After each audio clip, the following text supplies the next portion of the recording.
네, 안녕하세요. 오프입니다. 2021년 7월 1일 비트코인 오늘 하루 종일 있었던 뉴스들에 관해서 함께 살펴보는 시간을 지금부터 갖도록 하겠습니다.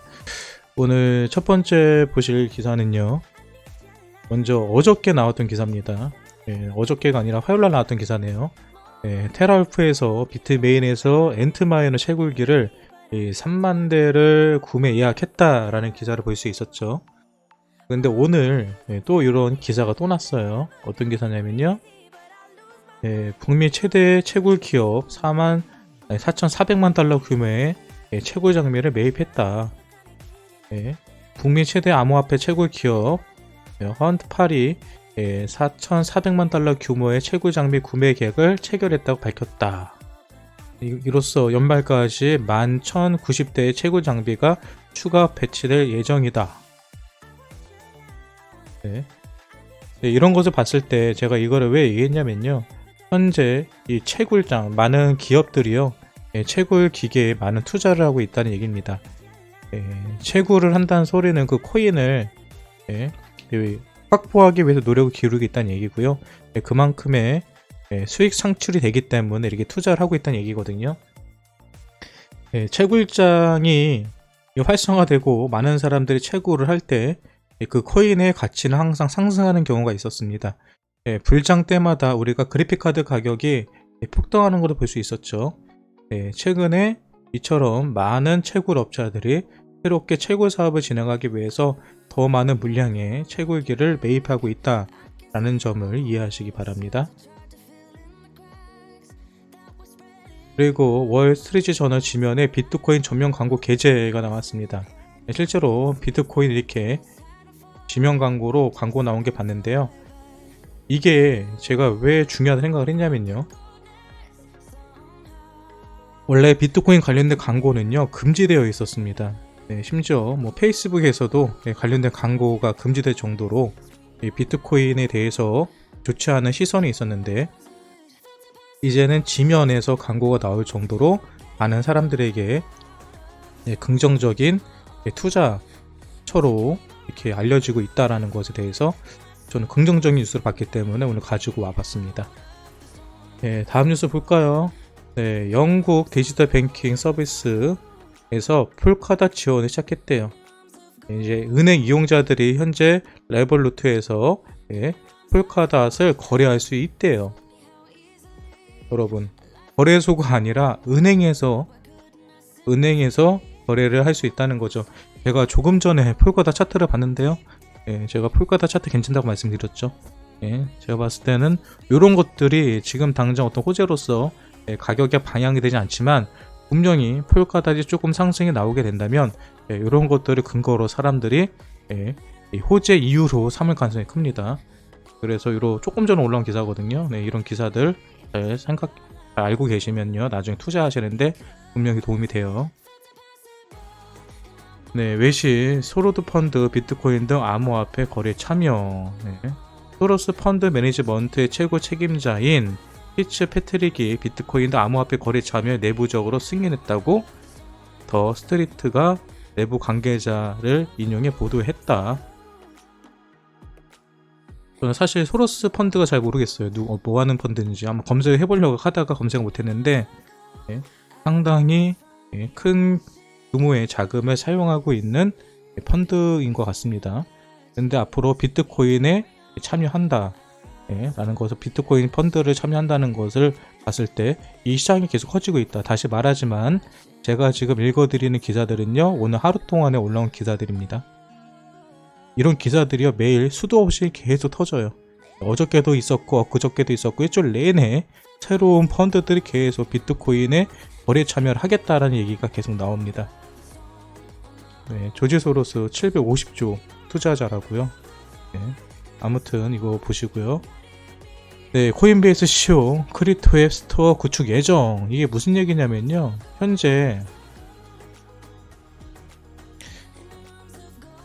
현재 코인베이스 그 크립토 앱이 뭐냐면 블록체인을 사용한 앱들이 많이 있습니다.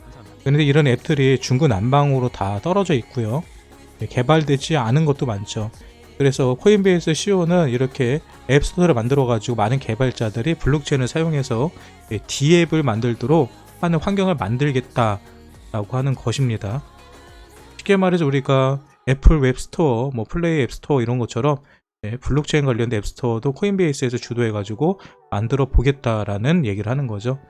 상당히 이 시장에 개발자들이 많이 유입이 되면서요, 블록체인 시장이 활성화되는데 도움이 될 거라고 생각을 합니다.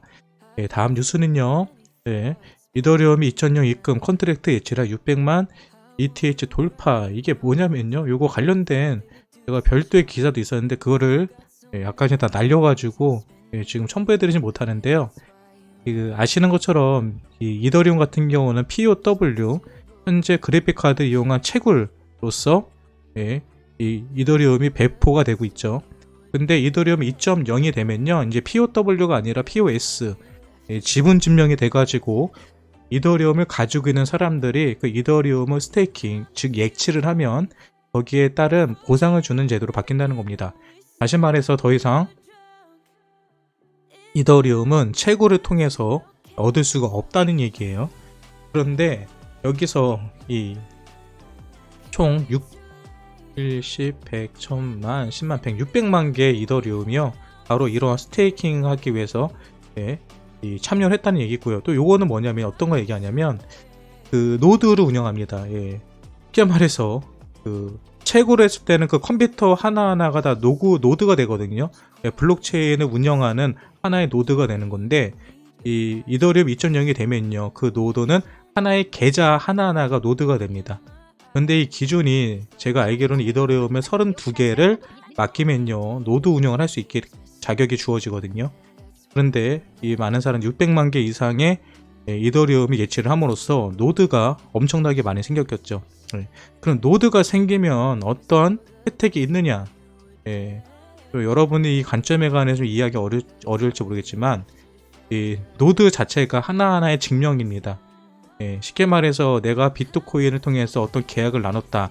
그럼 계약서를 서로 각자가 가지고 있는 게 아니라 이 노드 수가 다 조각을 내 가지고 하나씩 가지고 있는 거거든요. 그러다가 내가 그 원장을 보겠다라고 했을 때 이 노드들에 있는 조각조각 나와 있던 게 하나로 합쳐져 가지고 결국 하나의 원장을 보여주게 되는 게 바로 이 블록체인의 이 특징인데, 그게 조각이 많이 나면 날수록 해킹을 당할 가능성이 없겠죠. 만약에 조각 10개밖에 안 되면 10개의 조각만 찾으면 해킹이 가능하겠죠. 근데 이 컨트랙트 노드 수가 많으면 많을수록 그만큼 해킹이 어려워집니다. 그건 보안성을 유지하는 데 도움이 되는 거거든요. 쉽게 말해서 이더리움 같은 경우는 채굴이 되지 않고 포스트로 돌아간다 하더라도 그만큼의 많은 노드가 이미 확보가 됐기 때문에 보안성에서 완벽하다라는 것을 볼 수가 있는 거예요. 이거 좀 내용이 어려운 내용인데 제가 나중에 POW와 POS 그리고 노드의 관계에 관해서 따로 정리해서요, 관련된 영상을 통해서 여러분들에게 알려드리도록 하겠습니다. 아무튼 이렇게 보시면 돼요. 이더리움은 채굴해서 포스트로 전환을 한다고 해도 보안성에서는 문제가 없을 정도로 많은 사람들이 예치를 했다, 이렇게 보시면 됩니다. 핀센 정보청 우선순위 암호화폐 포함. 핀센이 뭐냐면요, 미국 재무부 산하의 금융범죄 방송 네트워크예요. 제가 알기로는 이게 어저께 청문회 때 관련된 내용이 나온 걸로 알고 있는데요. 쉽게 말해서 이 암호화폐로 인한 이런 범죄 조직 활동에 관해서 범죄 단속 네트워크에서 우선순위를 두고 그거를 관리를 하겠다는 얘기입니다. 개인적으로 상당히 좋은 방법이 생각을 해요. 많은 사람들이 비트코인에 관해서, 암호화폐에 관해서 부정적인 생각을 가진 이유가 바로 검은 돈, 범죄에 사용된다라는 건데, 이 꼬리표를 떼낼 수 있는 좋은 기회라고 생각을 합니다. 다음 기사. 비트코인 ATM기가 전 세계에 22,000개가 넘게 있대요. ATM기가 있다는 소리는 그만큼 많은 사람들이 사용할 수 있다는 거고요. 그리고 보편화 된다는 거죠. 이제 거래소 뿐만이 아니라 우리가 아까 전에도 영국 같은 경우는 은행에서 거래를 할 수 있다고 한 것처럼 이제 ATM기를 통해서 비트코인을 사고 팔고 전송을 하고 보낼 수 있는 시대가 온다는 겁니다. 근데 저는 개인적으로 이게 좀 별로 의미가 없는 게요, 휴대폰으로 다 되잖아요, 우리 지금. 하긴 은행도 ATM기가 있어도 어차피 은행 업무도 어차피 휴대폰으로 되긴 되네요. 아무튼 ATM기가 많이 보급되고 있다라는 점에 관해서 이해하시기 바랍니다. 다음 뉴스는요. 네, 어저께도 잠시 제가 언급했던 건데 10억 리플이 락업이 됐어요. 10억 개 리플이 락업이 됐습니다. 엄청난 수량입니다. 네, 분명히 리플 쪽에 이거요. 호재로 조만간 반영이 될 것 같아요. 리플 같은 경우도 가지고 계신 분들은 많이 물리신 분들 조금만 기다려 보세요. 이게 호재로 반영이 돼가지고 분명히 커뮤니티에서 말이 나올 겁니다. 네, 파일코인 네트워크 업데이트 완료됐다고 해요. 파일코인 현재 가지고 계신 분들 긍정적인 뉴스 계속 나오고 있으니까 오늘 좀 가격이 떨어졌다고 하는데 이런 코인들도 분명히 시간이 지나면요 이거를 호재 자료로 사용을 합니다. 네, 그리고 BTC 대규모 이체 이거 어저께도 우리가 살펴봤던 기사들 중에 하나죠. 어저께도 뭐 몇억 달러 규모의 BTC가 옮겨졌다 하는데 이 얘기는 무슨 얘기냐면요. 네, 코인베이스 거래소에서 익명의 개인 계좌로 몇 개면 2193개가 이체가 됐대요. 이 얘기는 뭐냐면요. 거래소에 코인이 있다는 소리는 거래소에서 그 코인을 팔겠다는 얘기고요. 거래소에서 그 코인을 자신의 지갑으로 옮겼다는 소리는 팔 생각이 없다는 얘기예요. 다시 말해서 이 정도의 물량이 팔 생각이 없이 누군가가 개인적으로 옮겼다. 이렇게 생각하시면 되고요. 긍정적인 겁니다. 네, 태국 대표 부동산 시행사가 비트코인과 이더리움도 암호화폐 결제를 지원한대요. 쉽게 말해서 이제 태국에서는요, 부동산 살 때 BTC랑 이더리움으로 결제가 가능하다고 합니다. 긍정적인 거죠. 이제 실생활에서 실제로 결제 수단으로 사용이 되고 있는 겁니다. 여러분들 모르겠지만 저한테는 꿈 같은 얘기예요. 이게 정말 대독관을 들어오면서 이런 실생활에서 사용할 수 있다는 게 저한테는 매우 긍정적인 시그널로 보고 있습니다. 그리고 오늘 제가 썸네일을 올렸던 내용이 하나죠. 신한은행 K뱅도 가상화폐 실명계좌 연장 힘 실었다. 이게 무슨 얘기냐면요. 지금 한국 같은 경우는 거래소를 운영하기 위해서는 실명계좌를 운영하고 있어야 됩니다. 그런데 신한은행과 K뱅크는 각각 코빅과 업비트에 제공하고 있는 실명계좌 서비스를 특급법 신고 기간까지 제공한다는 쪽으로 방향을 정했다. 두 은행 모두 특급법 신고 기간까지 기존 서비스 제공하기로 한 것으로 안다면 어차피 특급법 신고가 되지 않으면 자연스럽게 계약 해지가 될 수 있는 만큼 당장 큰 변화가 없다는 의미로 볼 수 있다. 이 얘기는 뭐냐면 은행하고 거래소하고 실명계좌를 계약을 하는데요. 이게 기간이 있는데 만기 기간이 제가 알기로 얼마 안 남은 걸로 알고 있어요. 그래서 재계약을 해야 됩니다. 근데 재계약을 하는 시간이 이 특검법이 진행되는 9월 24일 날부터 특검법이 진행이 되거든요. 그러니까 그 사이에 기간이 남아있는데 그때 계약을 하지 않고 9월 24일까지 이 특검법이 시행이 되는 날까지 그 기준으로 해가지고 계약을 연장하겠다는 얘기예요. 근데 제가 봤을 때는 뭐 이 기간이 크게 어렵진 않을 것 같습니다. 지금 말하고 있는 업비트나 빗썸이나 코빗이나 코인원 같은 경우는 뭐 실명계좌 연장하는 데에서는 문제가 없을 거예요.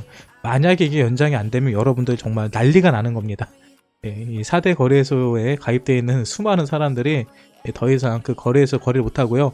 거래를 못한다는 얘기는 그 거래소에 있는 모든 코인들이 상폐되는 거예요. 그렇기 때문에 나라에서도 이거에 대해서 아마 이 빅4 거래소에 관해서는 크게 문제되지 않을 거라고 저는 개인적으로 생각을 해요. 네, 유명화폐 애널리스트 리플 얕봐서는 안 된다. 크립토 글로브에 따르면 암호화폐 전문 애널리스트 크레더 불크립토가 스타트가 느리다고 해서 리플을 얕잡으면 안 된다고 말했다. 그러면서 리플을 최악의 성과를 내고 있는 메이저 하나로 평가하면서 2017년 BTC 가격이 $1000에서 최고 $20,000 상승했던 것 같이 리플도 사상 최고를 기록할 수 있다라고 전했다. 저도 동일하게 생각을 합니다. 저도 리플은요, 뭐 4,000원, 만원은 기본으로 간다고 보는 사람이기 때문에. 근데 이거는 리플을 오랫동안 지켜본 사람들이라면 다 비슷하게 얘기를 할 거예요. 어차피 코인이 성장할 것인가, 성장하지 못할 것인가는 그 재단의 파워거든요. 근데 리플만큼 재단 파워가 큰 것도 없습니다. 그래서 지금 저는 개인적으로 SEC 하고 있는 소송 역시도 그냥 쇼라고 보는 사람 중에 하나입니다. 저는 이게 그냥 이 가격을 일시적으로 누르기 위해서 다른 코인들에게 많은 자금을 유통시키고 나중에 최종적으로 리플에 와가지고 가격 올리기 위한 쇼가 아닐까라고 생각하고 있기 때문에요. 아무튼 저도 똑같이 리플은 얕잡아 봐서는 안 된다고 생각을 합니다. 다시 말하지만 2017년도 대비 가장 상승하지 못한 코인이 리플이에요. 네. PWC 암호화폐 부분 총괄, 암호화폐 거래소 무법지 듣고 끝난다. 이 얘기는 무슨 얘기냐면요. 지금 그 암호화폐 거래소에 대한 규제 및 강화 정책이 강화되고 있기 때문에 이건 한국뿐만 아니라 전 세계가 동일합니다. 지금. 그래가지고 암호화폐 거래소 무법지가 끝난다는 건 저도 동의하고요. 다시 말하지만 이로 인해서 이 거대 이 기관들의 자본이 이 코인판으로 들어올 수 있는 긍정적인 효과를 보지 않을까 생각을 합니다. 네, 또 재밌는 기사가 났어요. 금강원 전 부국장 결국 암호화폐 거래소 업비트로 이직한다. 네, 지난달 25일 A 전 부국장에 대해 퇴직 공직자 취업 심사를 벌인 결과 취업 가능 결정을 내렸다. 여러분들 아시는 것처럼 어떤 공직에 있던 사람은요, 공직에서 퇴직을 한 다음에 어떤 일정 기간 동안 이런 사기업에 취직하는 것이 불법으로 되어 있습니다. 근데 이거를 심사한 결과 아무 문제가 없다라고 해가지고요, 결국 업비트에 금강원 부국장이 취업하게 되는 일이 벌어졌습니다. 이로 인해서 어떤 그 긍정적인 효과가 나올지 한번 지켜봐도 재밌을 것 같아요. 그리고 이 사람은 뭘로 들어간다고요? 두나무의 고객보호 실장으로 취업이 가능하다고 판단했다고 합니다. 우리 고객들을 얼마나 보호할지 봅시다 한번. 공정거래위원장 업비트 시장 점유율 독점 지적에 시장 검토해보고, 이게 무슨 얘기냐면요, 윤청현 국민의힘 위원이요, 업비트 시장 점유율이 40% 또는 어떤 때는 80%까지도 증가한다고 했습니다. 쉽게 말해서 국내에서 90% 이상을 넘어갈 정도로 독점하고 있다는 거죠. 그래서 이 업비트에 대해서 좀 제재를 해야 되는 거 아닌가, 이런 얘기를 합니다. 근데 이거에 대해서는요, 저는 말이 안 되는 생각을 하는 게, 이 경쟁시장이잖아요. 그냥 자유경쟁하는 건데 빗썸이나 코인원이 왜 사람들이 사용을 하지 않을까요? 너무 단순한 거 아니에요? 많은 사람들에게 관심이 있는 코인들이 업비트에 있기 때문에 업비트에서 거래하는 거고요. 그리고 수수료가 가장 저렴하기 때문에 업비트에서 거래하는 거고요. 그리고 UI라든지 아니면 속도가 가장 빠르기 때문에 업비트에서 거래를 하는 겁니다. 보안성 문제도 있고요. 첫 번째, 코인원. 저는 원래 코인을 시작하면서 가장 많이 사용했던 거래소가 코인원입니다. 근데 제가 코인원을 사용하다가 코인원을 사용하지 않은 이유가 뭐냐면요, 코인원은 해킹이 너무 잘 당해요. 저 같은 경우도 코인원을 해킹을 한 3번 정도 당해봤거든요. 근데 이게 피싱 사이트를 통해서 해킹을 당하는 건데, 그렇다고 빗썸이나 업비트 같은 거래소는 해킹을 안 당하잖아요. 그러니까 피싱 사이트 관리라든지 이런 부분에 있어서 분명히 코인원은 문제가 있습니다. 그리고 빗썸 같은 경우는 왜 사용 안 할까요? 일단 거래 수수료가 비싸요. 그리고 지금도 계속 서버가 다운되죠. 차트를 보려고 그러면 차트가 너무 느려서 보지 못할 정도입니다.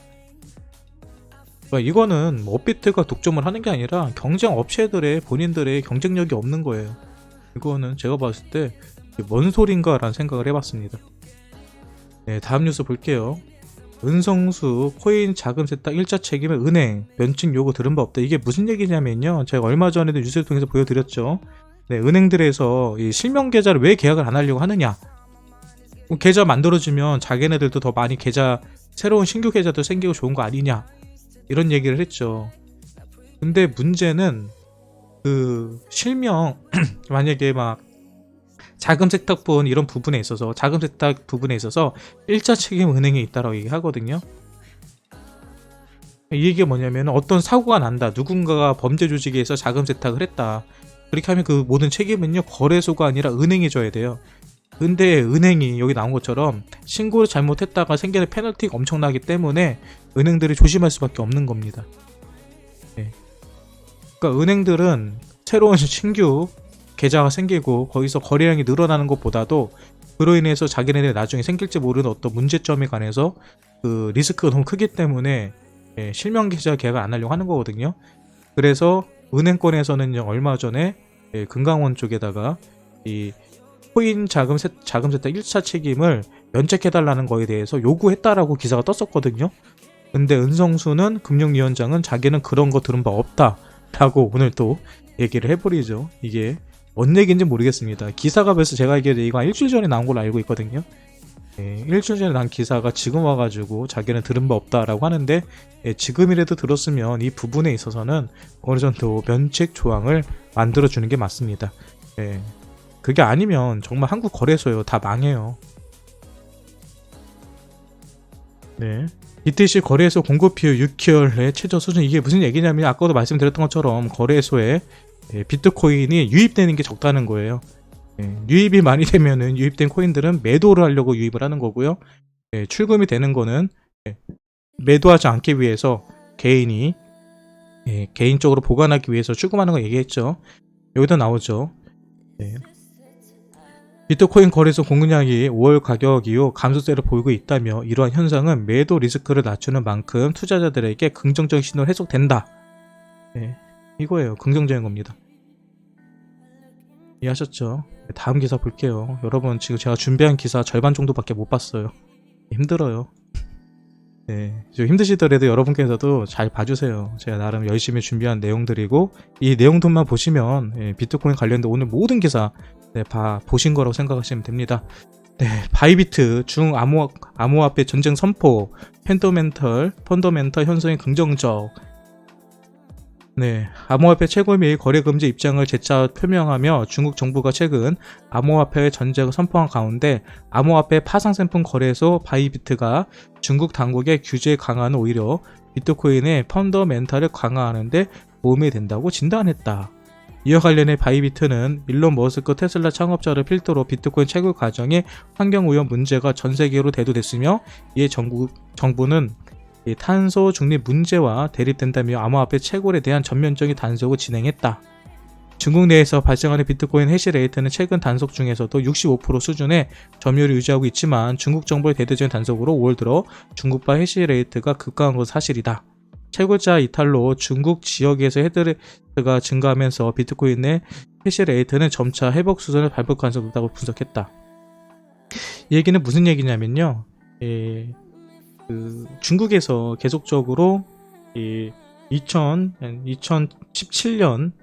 2017년도에 모든 거래소를 폐쇄시켰고요. 그리고 최근에 와서는 채굴장까지도 취소를 시켰죠. 근데 그로 인해서 오히려 해외로 채굴차들 이탈되면서요 더 투명화되었다라고 보는 거고요. 그리고 이 중국발 해시레이트 하락과 미연준 통화정책 암호화폐 시장에 큰 변수를 것이기 때문에 오는 4분기에 암호화폐 시장의 방향성이 중요한 변곡점이 될 것이다. 이 얘기는 뭐냐면요. 이 해시레이트가 여러분들이 뭐 어렵게 생각할지 모르겠는데 해시레이트 어렵게 생각하지 마시고요. 채굴하는 사람들이 많아지면 해시레이트가 높아지고 난이도라고 보시면 되거든요. 서로 경쟁자가 많아지죠. 채굴하는 사람이 많아지면 경쟁률이 높아지는 겁니다. 그냥 해시레이트를 경쟁률이라고 생각하시면 될 것 같아요. 근데 경쟁률이 현재 낮아졌는데 뭐 굳이 그러면 이 해시레이트가 높으면 어떤 게 좋냐? 경쟁률이 높아지면 높아질수록요. 아까 이더리움에서 우리가 노드수 얘기를 했잖아요. POW에서는 해시레이트가 바로 보안성이고요. POS 스테이킹 서비스에서는 노드의 숫자가 바로 노환성입니다. 그러니까 해시레이트는 노드수라고 생각하시면 될 것 같아요. POS에서. 그래서 현재 해시레이트가 떨어지기 때문에 뭐 비트코인의 속도라든지 아니면은 보안성에 문제가 있지 않을까라고 하는 사람이 있는데 그 점에 관해서는 시간이 지남에 따라 정상적으로 다시 되찾을 것이다 라고 볼 수 있는 거고요. 그리고 미 연준의 통화정책 금리 문제 때문에 가격이 출렁거리고 있긴 하지만 이 부분도 만약에 해결이 된다고 하면은 4분기 이제 얼마 안 남았습니다. 4분기부터는 중요한 변곡점이 될 거다. 큰 폭의 상승이나 하락이 있을 것이다 라고 진단하는 내용입니다. 은성소 가상자산 거래소 퇴출, 소수 거래소 독점 불가피. 뭐 아까 얘기한 거랑 얘기죠. 지금 그 실명 계좌를 트지 못하면 대부분의 거래소들이 문을 닫은 입장이기 때문에 소수 거래소가 독점하는 거는 당연한 거다라고 얘기하는 겁니다. 이거는 뭐 특별한 얘기는 아닐 것 같고요. 그리고 갤럭시 디지털 창업자가 이더리움이 BTC를 추월 가능성을 배제 안 한다고 해요. 얘기는 최근에 그 이더리움 같은 경우가 새롭게 아까 말했던 것처럼 이 퍼스코인으로 전환을 하면서 많은 사람들이 거기서 이 불안감을 가지고 있는 것도 마찬가지입니다. 기존의 채굴업자들이 빠지면서 이더리움에 대한 이 인기가 떨어지는 게 아니냐 뭐 이런 얘기가 나오는데, 네, 실제로는 그 이더리움 오히려 BTC를 이길 정도로 이렇게 더 클 수도 있는 시장이 된다. 왜 그러면 기술 혁신 코인이거든요. 이더리움 같은 경우는 뭐 이런 얘기가 나왔다는 거 간단히 넘어가면 될 것 같고요. 다음 기사는 좀 재밌어요. 넥슨 일본사 비트코인 투자했다가 2달 만에 458억을 손해봤대요. 근데 여기 보니까 제가 살펴보는 건 넥슨 얘네들이 과연 얼마나 샀냐를 좀 보고 싶었거든요. 근데 얘네들은요 총 1717개를 샀대요. 근데 평당가가 58,000달러래요. 58,000달러면 원화로 따지면은 대충 6,500에서 6,600 정도 되지 않을까요? 그 정도 될 것 같은데, 이 정도가 이 친구들의 평당가입니다. 그러니까 이 가격보다 싸게 사신 분들은요, 일단은 넥슨보다 싸게 산 거예요. 근데 저는 걱정 안 하는 게 넥슨 얘네들도요 크게 걱정하지 않을 거예요. 왜? 자기네들이 보유한 전체 현금의 2%밖에 안 되거든요. 결국 2% 투자해가지고 손해 본 거고요. 손해라고 생각하지 않을 겁니다. 시간이 지나면서 분명히 비트코인은 이 가격 58,000달러는 분명히 올해 안에 좀 넘을 거라 보기 때문에 올해 안에 뭐 10만 달러 이상은 대부분의 투자 전문가들은 예상하고 있어요. 그럼 오히려 지금은 뭐 이렇게 2달 만에 458억 손해봤다고 하지만 내년에 나오는 기사에서는 넥슨 1년 만에 뭐 1,000억 이상 수익을 봤다, 이런 기사가 나오지 않을까요? 네, 그렇게 생각을 해봅니다. 다음 뉴스 보시죠. 네, 지난 1시간 OKEX에서 1,446만 달러 규모 포지션 강제 청산. 이 시간이 4시 25분이거든요. 4시 25분에는 비트코인이 떡락을 하고 있었죠. 그 떡락한 이유가 롱을 쳤던 친구들에 대한 청산빔이었다. 네, 요거 기사 볼 수 있었습니다. 그러니까 OKEX에서 가장 많이 날렸네요. 호흡이나 비트맥스보다 훨씬 커요. 아까 롱 청산 많이 됐다는 거 나왔습니다. 네, 그리고 애널리스트가 7월달에 요 코인들 주목하세요. 비트코인, 이더리움, 에이다, MATIC 가격이 급등할 것 같다라고 했습니다. 특히 우리가 뭐 생각해볼 거는 뭐 에이다 같은 경우겠죠. 에이다는 스마트 컨트랙트 도입 가격 상승의 촉매지 역할을 할 것이다. 네, 이런 거 봤을 때 이더리움 올라가는 이유는요, 지금 수수료가 상당히 떨어지고 있어요. 수수료가 상당히 가스비가 저렴하게 나오고 있고요. 에이다 같은 경우도 스마트 컨트랙트 도입이 된다고 하니까, 네, 이런 것을 봤을 때 요 코인들, 현재 국내에서 거래되는 코인들이죠. 에이다도 올라갈 가능성이 있습니다. 이런 기사도 여러분 귀담아 들으세요. 체크해 놓으시고요. 지금 당장 올라가지 않아요. 제가 항상 경험해 보면 이런 뉴스가 뜬 다음에 뜬금없이 며칠 있다 올라가면서 이 얘기가 나와요. 기억하시고요. 그리고 저는 이 노웅래 위원에 대해서 뭐 정치적인 색깔을 내놓지는 않지만 답답합니다. 바이낸스도 국내법 적용해야 된대요.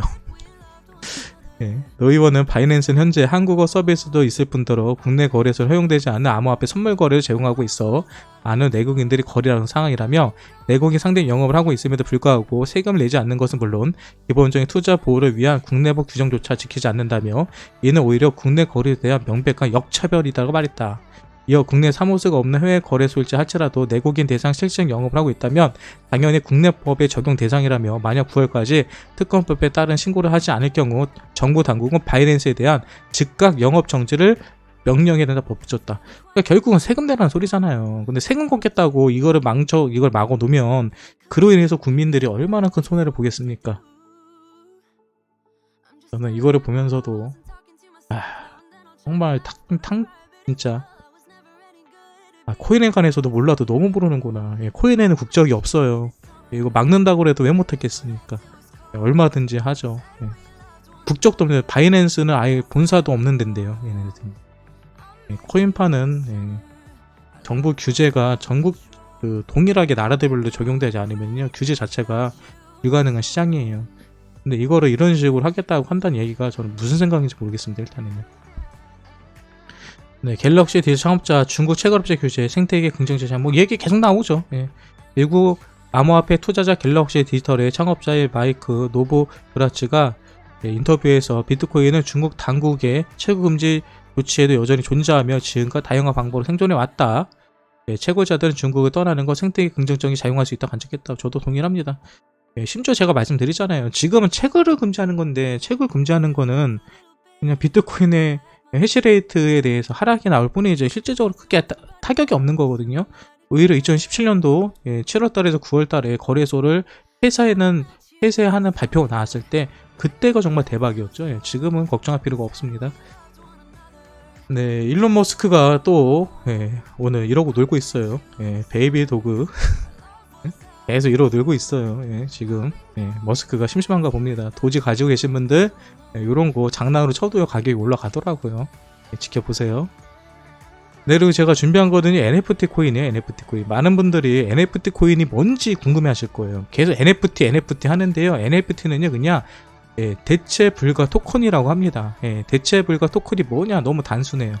그냥 우리 예전에 거 기억나세요? 옛날에 저 어렸을 때 H.O.T나 뭐 이런 아이돌들 뭐 DNA를 가지고 뭐 저장한 DNA 뭐 상품들이 나왔었거든요.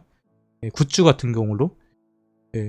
그거라고 보시면 돼요. 그냥 어떤 굿즈라고 보시면 됩니다. 이 특별한 어떤 팝 가수에 대해서 이 가수에 관한 어떤 디지털 어떤 표시를 토큰을 만들어 주는 거예요. 근데 그거는 그 사람만 가지고 있는 한정판으로 나오는 거, 한정판이나 이런 식으로. 거기에 보면 이 친구에 대한 뭐 사진이 들어갈 수도 있는 거고, 그래픽으로 있는 사진이 들어갈 수 있는 거고, 아니면 어떤 뭐 코드가 들어갈 수 있는 거고요. 아무튼 이런 것들이에요. 근데 이런 것들을 판매한다는 거거든요. NFT 저는 이게 왜 개인적으로는 저는 아직도 이해가 안 돼요. NFT가 왜 튀는지도 이해도 안 되고, 이거는 말 그대로 장난으로 보거든요. 근데 현재 전 세계에서는 NFT가요 엄청나게 이슈를 끌고 있습니다. 이거 아무나 다 그냥 NFT예요. JYP도 K-pop NFT 플랫폼으로 사업을 진출한대요. 그러니까 NFT를 하면 뭐 여기서만 볼 수 있는 어떤 뭐 영상을 준다던가 뭐 굿즈라든지 이런 게 있을 거라고 생각이 됩니다.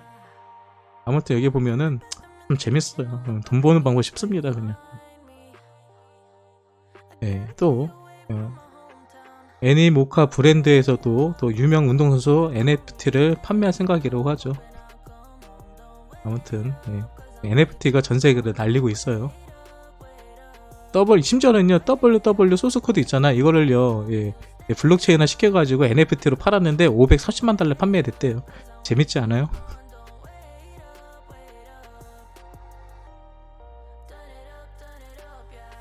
팀 버너스-리가 작성한 월드와이드웹 소스코드가 담긴 원본 파일, 코드를 시각화 애니메이션, 코드에 대한 팀 버너리스의 서한, 전체 코드를 담고 있는 디지털 포스터 등이 포함됐다. 그러니까 이런 거 주는 거, 이런 거. 이게 NFT, 이런 게 NFT. 굿즈예요, 굿즈 그냥. 트론 가지신 분들도 이거 주목해 볼만해요. 제가 어제도 비슷한 기사 알려드린 것 같은데, USDC를 발행할 때 트론에서도 USDC 스테이블 코인이거든요. 요거를 발행할 수 있습니다. 근데 관련된 코인들이 몇 개 있죠? 아발란체, 셀로, 플로우, 헤데라, 카바, 노보스, 폴카다, 스택스, 테조스, 트론입니다. 이 코인들이요 분명히 이거 가지고요 재료 가지고 올릴 거예요. 걔네들이요. 이거 갖고 있는 친구들, 이거 가지고 투자자분들 한번 잘 기억하시고요. 가지고 계신 분들은 기대 한번 해보시고요. 그리고 한번 사보실 분들은요 소액 한번 넣어보세요. 큰돈 들어가지 마시고요 소액 가지고 투자해 보시기 바랍니다. 이거 같은 경우는 아시는 것처럼 트위터 CEO가요 자기 뭐 이번에 NFT, 여기서 NFT 또 배분하거든요. NFT를 공짜로 주는데 자기는 NFT는 이더리움 기반입니다. 근데 이 사람은 비트코인만 투자하는 사람이에요. 그리고 자기는 비트코인 살 거지 이더리움을 사지 않을 것이다 라고 트위터에서 얘기한 겁니다. 자기는 이더리움을 사지 않을 것이다 뭐 그런 얘기한 겁니다. 이 얘기입니다. 이더리움 매수 가능성 부인했다 이런 얘기예요. NFT 코인을 140개를 무료로 준대요. 트위터에서요. 그리고 이것도 재밌는 기사 났죠. 소프트뱅크 브라질 최대 암호화폐 거래소 2억 원을 투자했다고 합니다. 소프트뱅크는 아시는 것처럼 일본 기업이죠. 일본 기업인데 여기서는 많이 투자를 합니다. 많이 투자를 하는데 여기서 현재 중남미 쪽으로 많은 투자를 하는데 2억 달러를 투자하고 있다 라는 것에 대해서 보시면 될 것 같아요. 이 얘기는요 지금 전 세계적으로 많은 투자자들이 비트코인에 계속 투자한다. 비트코인 관련 사업에 계속 투자한다. 더 신기한 거는요 제가 지금 일려드리는 기사는 오늘 하루 동안에 나온 기사입니다. 어저께 기사에서도요. 수많은 업체들이 비트코인에 투자한다는 기사가 나왔고요. 그저께 기사에서도 수많은 기업들이 비트코인 투자한다는 기사가 나왔습니다. 매일 나와요, 매일요. 또 나오네요. 독일 기관 투자 펀드 암호화폐 최대 20% 투자 가능, 최대 470조를 투자하겠대요. 예, 독일에서 기관 투자 펀드인 스페셜 펀드 매니저가 운영 자산의 20%를 암호화폐에 할당할 수 있는 법안이 발의된 가운데 이런 쪽으로 4,150억 달러가 암호화폐 시장에 유입될 수 있다라는 겁니다. 이거 엄청나게 큰 거거든요. 오늘 가격 좀 떨어지고 있죠, 비트코인. 왜 떨어질까요? 기관 매입 중이라고 보입니다. 개미 털면서 기관들이 매입하기 위해서 약간 누르는 그림으로 보여요. 싱가포르 당구 필요할 경우 바이낸스 자회사 조사할 수 있다. 뭐 이거는 특별한 기사 아닌 것 같아요.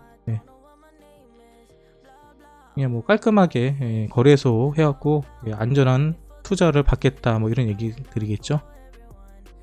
그리고 요거 기사 하나 떴네요. 바이낸스에서 계속 얘기 나오는데 바이낸스에서 지금 OTC 제가 알기로는 OTC 서비스를 알고 있거든요. OTC 서비스에서 이제 거래 지금 막았었잖아요. 바이낸스 거래 못하게 한다고. 근데 다 풀렸다는 걸 얘기하는 것 같습니다. 이거 관련된 기사 하나 있었는데 제가 빼먹었네요. OTC 관련된 거 하나 있었는데. 아무튼 오늘 준비한 뉴스 내용 여기까지고요. 보신 것처럼 엄청나게 기사가 많아요. 엄청나게 많은 기사가 있었습니다. 제가 짧은 시간 안에 여러분들에게 다 설명해 드리다 보니까 자세하게 디테일하게 설명 못 드렸는데요.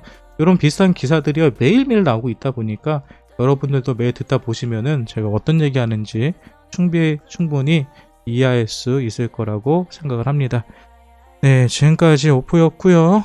혹시 제가 설명해 드린 이 뉴스 기사들이 여러분들에게 도움이 됐다고 한다면 구독과 좋아요 눌러 주시고요. 내일 다시 또 새로운 뉴스를 가지고 찾아뵙도록 하겠습니다. 끝!